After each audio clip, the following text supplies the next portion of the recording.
こんにちは。ミニマリスト田中です。地方都市の隅っこで生活費月11万円でゆるく小さく暮らしています。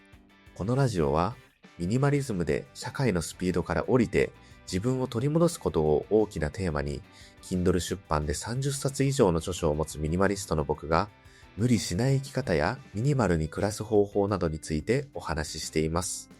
もし共感できる部分があればフォローやコメントなどお待ちしています。さて、今日のテーマはですね、人生は計算問題というテーマでお話ししようと思います。皆さんは日々の生活の中でこの先自分の将来ってどうなるんだろうとなんとなく不安になることってありませんか？僕は今会社組織から完全に離れて個人で暮らしているので、よく読者の方から会社を辞めて将来不安じゃないのと聞かれることがあります。結論からはっきり言ってしまうと、全く不安じゃないです。強がっているわけでも何でもなく、本当に1ミリも不安がないんですよね。なぜそこまで言い切れるのか。理由はものすごくシンプルで、いくらあれば自分は笑って暮らせるかという数字を完全に把握しているからです。今回は僕たち内向型や HSP の人間が将来のモヤモヤした恐怖から解放されて人生をイージーモードにするための方法をじっくりお話ししていきますね。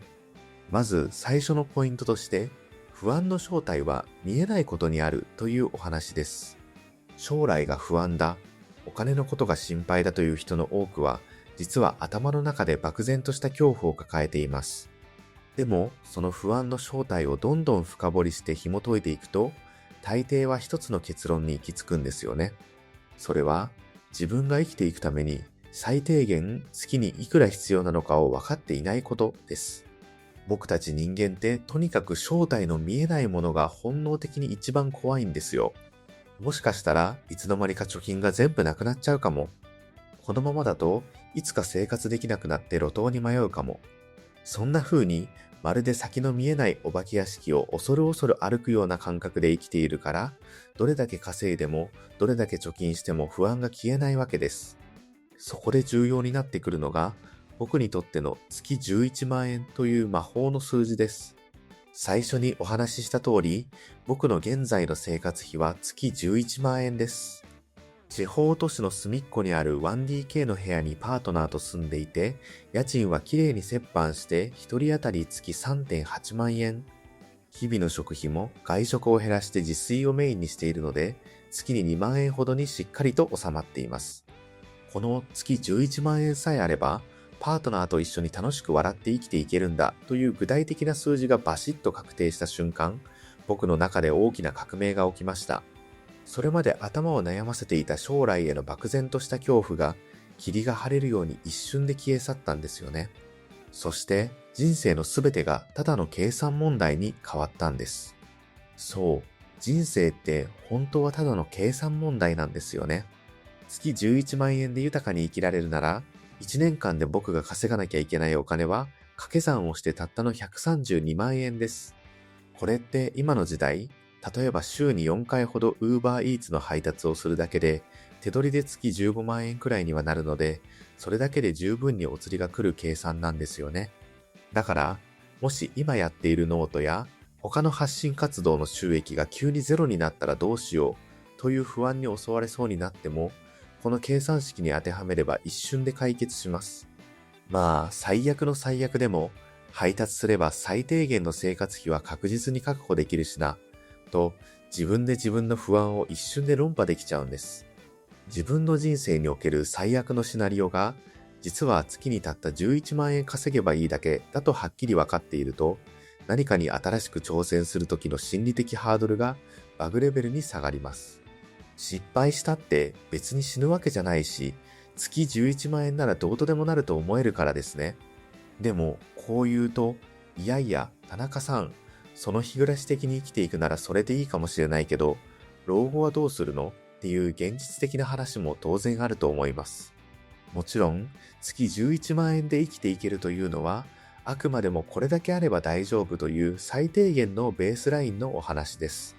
僕の場合、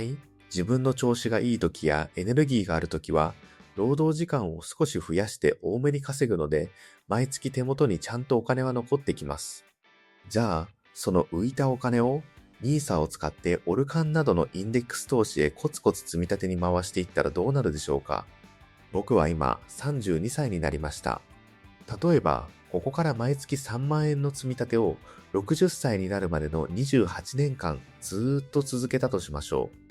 僕自身は何年も前からすでに資産運用を始めていますが、仮に今月から新しく始めたとしても、過去のデータをもとに複利で運用して、年利が 5% だと仮定すると、最終的な総資産額はなんと2000万円を超えてきます。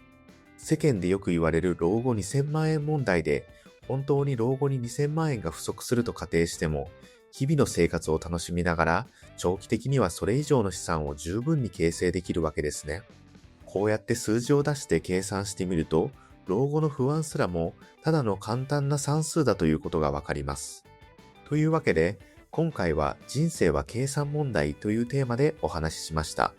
もし今、あなたが将来への漠然とした不安で心がモヤモヤしているなら、まずは一度ノートを開いて自分が最低限いくらあれば笑って暮らせるのかをリアルに計算してみてください。家賃、光熱費、食費、スマホ代、自分の幸せに必要な最小限のコスト、その具体的な数字がバシッと確定した瞬間、お化けの正体が分かった時のように、人生の難易度は一気にイージーモードに変わります。数字は嘘をつきませんし、僕たちの心を一番優しく守ってくれる盾になります。ぜひ、休日のリラックスタイムにでも、あなただけの魔法の数字を計算してみてくださいね。それでは、また次回の放送でお会いしましょう。フォロー、コメントいただけると嬉しいです。また、スレッズやノートなど各種 SNS も更新しているので、概要欄も覗いてみてください。ミニマリスト田中でした。バイバイ。